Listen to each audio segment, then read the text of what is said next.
Hello friends, આપણે હમણાં જોઈ રહ્યા હતા એમાં જ હવે આપણે આગળ વિકલ્પ જોઈ લઈએ. તો હવે આપણે શું કીધું છે કે 8 કેળાની કિંમત 20 રૂપિયા હોય તો 6 કેળાની કિંમત ખાલી જગ્યા હોય. હવે આપણને ઓપ્શન શું આપ્યા છે તો કે 12, 15, 20 અને 18.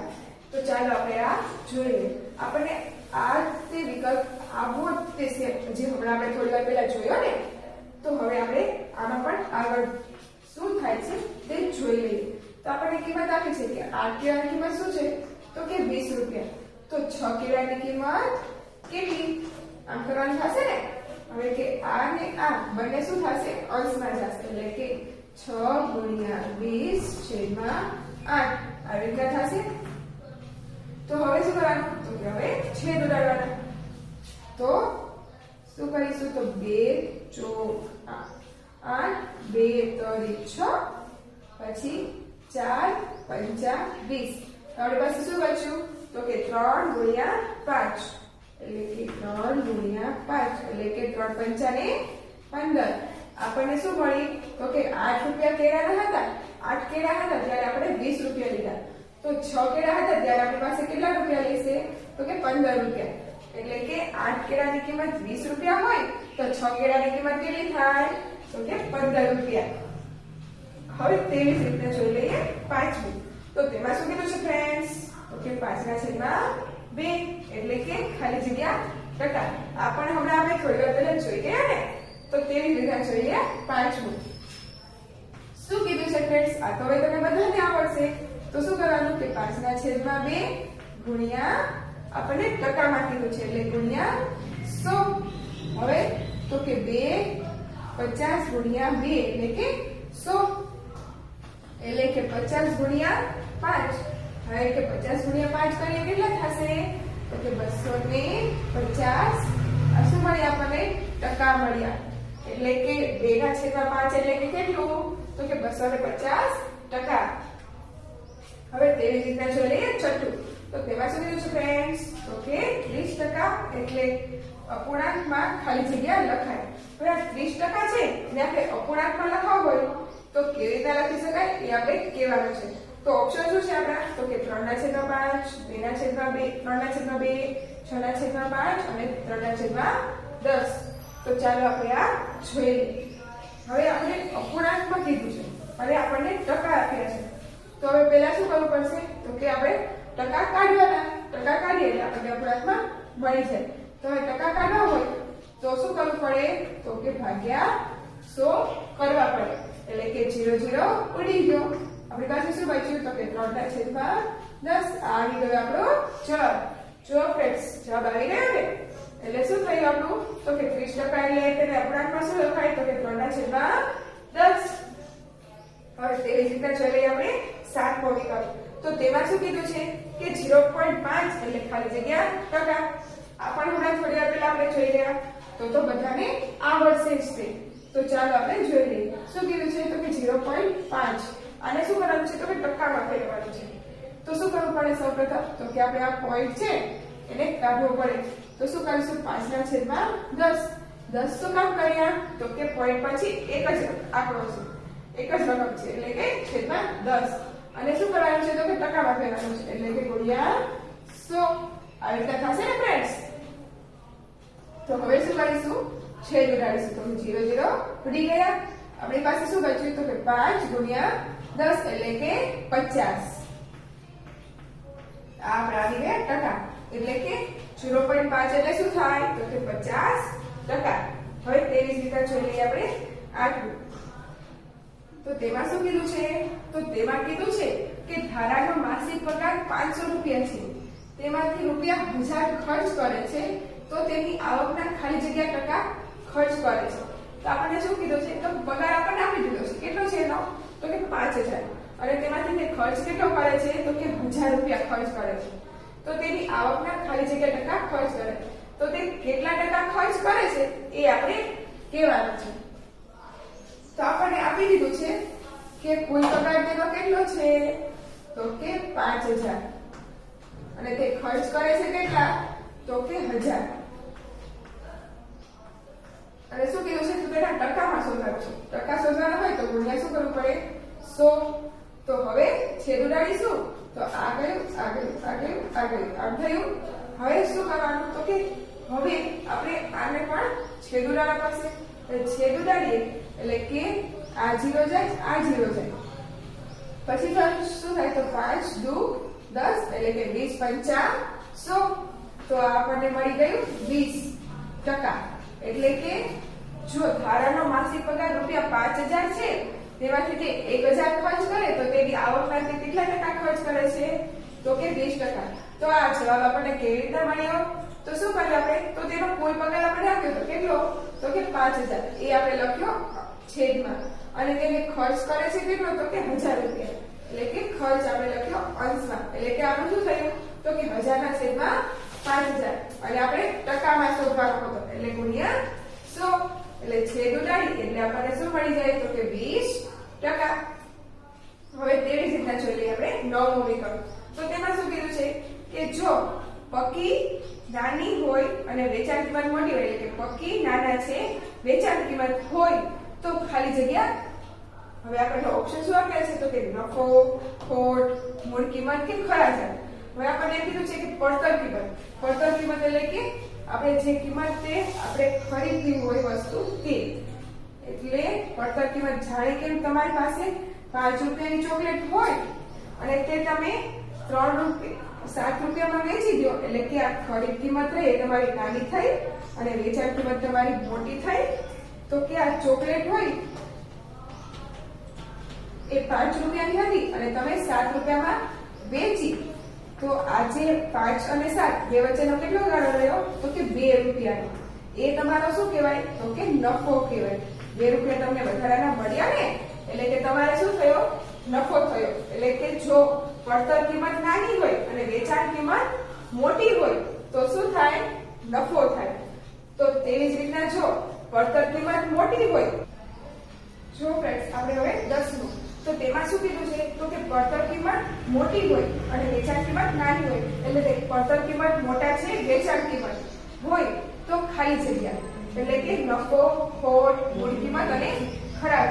હવે આપણે પહેલાની ખાલી જગ્યા જોયું તો તેમાં શું કીધું તો પડતર કિંમત નાની છે વેચાણ કિંમત મોટી છે. તો હવે આપણને કીધું છે કે વેચાણ કિંમત મોટી હોય એટલે કે પડતર કિંમત એટલે કે તમે જાણે કે આપણે 10 રૂપિયાની ચોકલેટ અથવા બોલપેન લીધી અને તે આપણે 7 રૂપિયામાં વેચી તો જે 3 રૂપિયા આપણો ઓછા થયા તે શું કહેવાય આપણી તો કે ખોટ કહેવાય. એટલે કે 10 રૂપિયાની બોલપેન આપણે 7 રૂપિયામાં વેચી દે તો જે 3 રૂપિયા વચ્ચેનો જે ગાળો રહ્યો એ શું કહેવાય આપણે ખોટ કહેવાય. ઓકે ફ્રેન્ડ્સ તો સમજાઈ ગયું ને. જો પડતર કિંમત નાની હોય અને વેચાણ કિંમત મોટી હોય તો નફો થાય અને તેવી રીતના જો પડતર કિંમત એટલે કે મૂળ કિંમત વધારે હોય અને વેચાણ કિંમત નાની હોય તો તે શું કહેવાય ખોટ. હવે તે જ રીતના જોઈ લઈએ આપણે ચોથું. તો તેમાં શું કીધું છે તો તેમાં આપણને કીધું છે કે ખરા છે કે ખોટા તે આપણે જણાવવાનું છે. તો ચલો આપણે જોઈ લઈએ. તો શું કીધું છે કે પહેલું ગુણોત્તર 5:6 અને ગુણોત્તર 6:5 એ બંને સરખા ગુણોત્તર છે. તો જો શું કીધું છે કે 5:6 એટલે કે 5 ના છેદમાં 6 થાય અને 6:5 એટલે કે 6 ના છેદમાં 5 થાય. તો એ કીધું છે કે આ બંને સરખા છે. તો આ બંને સરખા થાય તો ન થાય. આ બંને સરખા નથી એટલે કે 5:6 સરખા નથી 6:5 એટલે કે આ જે વિધાન છે તે કેવું છે ખોટું છે. સમજાઈ ગયું કેમ કે 5:6 અને 6:5 બંને સરખા થઈ શકે નહીં. હવે તેવી રીતે જોઈએ આપણે બીજો. તો તેમાં શું કીધું છે કે 3 કિલોમીટર નો 30 મીટર સાથેનો ગુણોત્તર 1:20 છે. તો ખાલી જગ્યા. હવે એમ કીધું છે કે 3 કિલોમીટર અને 30 મીટર. હવે મીટર અને કિલોમીટર એ તો બંને એક જ કહેવાય. તો આપણે હવે કિલોમીટર છે તેને મીટરમાં ફેરવવું પડે. તો આપણને આપ્યું છે 3 કિમી અને બીજું શું કીધું છે તો કે 30 મીટર. આમ કીધું છે તો 3 કિમી એટલે કે તો 1 કિલોમીટર બરાબર બરાબર તો કે 1 કિમી બરાબર થાય 100 મીટર એમ થાય તો હવે 100 છે તો આપણે 3 કિલોમીટર કીધું છે તો કે 3 કિલો 1 મીટર બરાબર 100 મીટર બરાબર 1 મીટર થતું 1 કિલોમીટર થતું હોય તો ગુણ્યા 3 એટલે કે 100 મીટર ગુણ્યા 3 એટલે કે 300 મીટર એટલે આ શું મળી ગયું આપણને તો કે 3 કિલોમીટરનું મીટરમાં રૂપાંતર કર્યું એટલે કે 3 કિલોમીટર બરાબર કેટલું થાય તો કે 300 મીટર 3000 મીટર એટલે કે 1 કિલોમીટર બરાબર કેટલું તો કે 1000 મીટર તો 3 મીટર કિલોમીટર છે એટલે કે 1000 ગુણ્યા 3 એટલે કે 3000 મીટર હવે શું કીધું છે તો કે એનો ગુણોત્તર શોધવાનો છે હવે ગુણોત્તર શોધવાનો તો શું કરવાનું તો કે 3000 અને છેદમાં શું કરવાનું તો કે 30 મીટર આપણને 30 મીટર આપ્યું છે ને તો છેદમાં 30 હવે તો કે હવે છેદ ઉડાડવાના તો કે આ 0 કર આ 0 કર આપણી પાસે શું બચ્યું તો કે 300 ના છેદમાં 3 તો પછી છેદ તો ઉડે ને એટલે કે 3 ગુણ્યા 100 એટલે કે 100 તરી 300 તો આપણી પાસે શું આવ્યું તો કે 100 ના છેદમાં 1 બચ્યું એટલે કે તો આ આપણો ઓપ્શન સાચો છે કે ખોટો તે આપણે એટલે કે આ ઓપ્શન રહ્યો તે આપણો સાચો છે તો કે શું થાય છે તો કે 1/10 થતું નથી શું થાય છે 100/1 આમ થશે એટલે કે આ આપણો વિકલ્પ સાચો નથી એટલે કે આ શું છે ખોટું છે તો ચલો આપણે જોઈ લઈશું તો હવે શું થયું તો કે ત્રીજું તો ખરા ખોટામાં હવે જોઈએ ત્રીજું કે 1/2 અને 2/3 કરતા નાનો અપૂર્ણાંક છે હવે 1/2 અને 2/3 તો હવે આના કરતા તો આ અપૂર્ણાંક નાનો ગણાય ને એટલે કે આ વિધાન સાચું છે હવે જોઈ લઈએ ચોથું તો તેમાં શું કીધું છે ફ્રેન્ડ્સ તો કે પુત્રની ઉંમર અને માતાની ઉંમરનો ગુણોત્તર 5:2 ન હોઈ શકે હવે જુઓ આપણને શું કીધું છે કે 5:9 એટલે કે 5 રહ્યો એ પુત્રની ઉંમરનો ગુણોત્તર થયો અને આ જે માતાની ઉંમરનો ગુણોત્તર શું થયો તો કે 2 એટલે કે પુત્રની ઉંમર 5 વર્ષ અને માતાની ઉંમર 2 વર્ષ તો ફ્રેન્ડ્સ આવું બની શકે ખરું કોદી ક્યારે પણ માતા રહી એ પુત્ર કરતા નાની હોઈ શકે તો આ વિધાન સાચું છે કે કેમ તો કે પુત્રની ઉંમર અને માતાની ઉંમરનો ગુણોત્તર 5:2 ન હોઈ શકે એટલે કે આ વિધાન સાચું છે ક્યારે પણ માતા રહી એ પુત્ર કરતા નાની ન હોઈ શકે એટલે કે આ વિધાન સાચું છે તો હવે જોઈએ કે પાંચમું તો તેમાં શું કીધું છે કે 6 કટોરાની કિંમત ₹90 હોય તો 10 કટોરાની કિંમત 120 થાય તો ચાલો આ આપણે જોઈ લઈએ કે 120 થાય છે કે નથી થતી તો શું કીધું છે કે 6 કટોરાની કિંમત આપણને આપી છે કેટલી તો કે 90 અને તો કેટલી કીધી છે તો કે 10 કટોરાની કિંમત કેટલી થાય તો હવે જોઈશું તો આ કિંમત અને આ કિંમત બે આપણે અંશમાં આવશે ગુણ્યા 10 ગુણ્યા 90 છેદમાં 6 આમ થશે ને તો હવે છેદ ઉડાડીએ હવે છેદ ઉડાડવામાં તો કે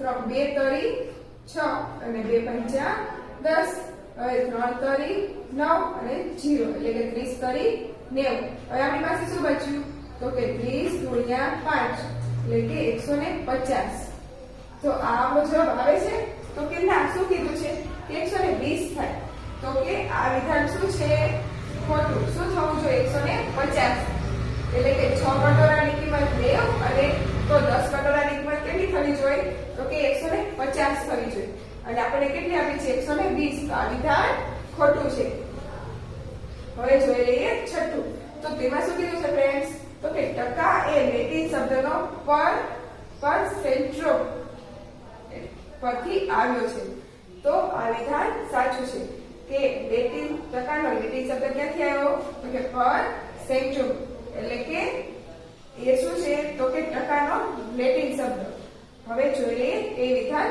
સાચું છે હવે જોઈ લઈએ સાતમું તો તેમાં શું કીધું છે કે વસ્તુની કિંમતમાં 150% નો વધારો હોઈ શકે? હવે વસ્તુની કિંમતમાં 150% નો વધારો, તો હવે એ ક્યારે બને? તો કે મૂળ કિંમત જે આપી હોય તેના કરતા પણ વધારે ભાવ, એટલે કે તેના કરતા પણ બમણા ભાવ લેવામાં આવે ત્યારે તેનો 150% નો વધારો હોઈ શકે. એટલે કે કોઈ પણ વસ્તુ આપણે લઈએ તો તેમાં જો વધારો વધારે પ્રમાણમાં કરવામાં આવે એટલે કે તો તે 150% જેટલો વધારો થઈ શકે. એટલે કે આ વિધાન પણ સાચું છે. હવે જોઈએ કે 8 તો તેમાં શું કીધું છે ફ્રેન્ડ્સ? તો કે 0.09 ને ટકામાં 90% લખાય. તો ફ્રેન્ડ્સ આ તો આપણે શીખી ગયા, તો આ તો તમને બધાને આવડશે. તો ચાલો આપણે જોઈ લઈએ. શું કીધું છે? તો કે 0.09 ને ટકામાં ફેરવવાનું છે. હવે આપણે પહેલા શું કરવું પડે? તો કે આ પોઈન્ટ કાઢવો પડે. પોઈન્ટ કાઢવો પડે તો શું થાય? તો કે 9/100. હવે 100 કેમ કર્યા? તો કે પોઈન્ટ પછી કેટલા આંકડા છે? તો કે 1 અને 2, એટલે કે છેદમાં કેટલા કરવાના આવે? તો કે 100. અને કે શું કીધું છે? તો કે ટકામાં ફેરવવાનું છે. તો ગુણ્યા શું થશે? 100, એટલે કે 100 ઉડી ગયા. આપણી પાસે શું બચ્યું? તો કે 9%. એટલે કે આ વિધાન કેવું છે? ખોટું. કેમ? તો કે 0.09 ને ટકામાં શું લખાય? તો કે 9%. એટલે કે આ વિધાન ખોટું છે. હવે જોઈ લઈએ 9. તો તેમાં શું કીધું છે? તો તેમાં કીધું છે કે 5/4 ને ટકામાં ખાલી જગ્યા ટકા લખાય. તો હવે આ જોઈએ. શું કીધું છે? કે 5/4 એને ટકામાં કેવી રીતના લખાય? તો ટકામાં કીધું છે એટલે ગુણ્યા શું કરવાના? 100, એટલે કે 25 100. તો આપણી પાસે શું બચ્યું? તો કે 25 ગુણ્યા 5 એટલે કે 125%. તો જુઓ આ સાચું છે? તો કે હા. 5/4 ને ટકામાં કેવી રીતના લખી શકાય? તો કે 125%. એટલે કે આ વિધાન સાચું છે. હવે શું જોઈએ? તો કે 10મું. તો તેમાં શું કીધું છે? કે 2 રૂપિયા અને 50 પૈસાનો ગુણોત્તર 4/1 છે. હવે આ ચલો જોઈ લઈએ. હવે રૂપિયા અને પૈસા, એટલે કે 1 રૂપિયો બરાબર કેટલા પૈસા? તો કે 100 પૈસા. હવે આપણને કીધા છે 2 રૂપિયા અને બીજા શું કીધું છે? તો કે 50 પૈસા અને 50 પૈસા આમ કીધું છે. તો 2 રૂપિયા એટલે કે તો કે 1 રૂપિયા બરાબર તો કે 100 પૈસા. તો આપણે શું કરવાનું છે? 2 રૂપિયા તો કે 100 ગુણ્યા 2 એટલે કે 200 પૈસા.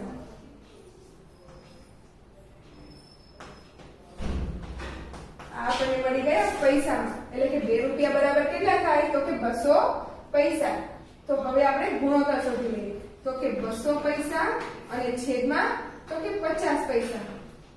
હવે છેદ ઉડાડીએ એટલે શું થાય? તો કે 0 0 વયો જાય અને અહીં આવી જાય 4 5 20, એટલે કે 4/1. તો આને હવે આપણે ગુણોત્તર સ્વરૂપે લખવો કેવી રીતના લખાય? તો 4/1. આ આવી ગયો આપણો ગુણોત્તર સ્વરૂપે. તો આ વિધાન કેવું પડ્યું? તો કે સાચું. કેમ? એટલે તો કે 2 રૂપિયા અને 50 પૈસાને ગુણોત્તર સ્વરૂપે શું લખી શકાય? 4/1 લખી શકાય. એટલે કે આ વિધાન સાચું છે. તો ફ્રેન્ડ્સ અત્યાર સુધી બધું સમજાઈ ગયું ને? તો ચાલો હવે આપણે આગળ જોઈએ.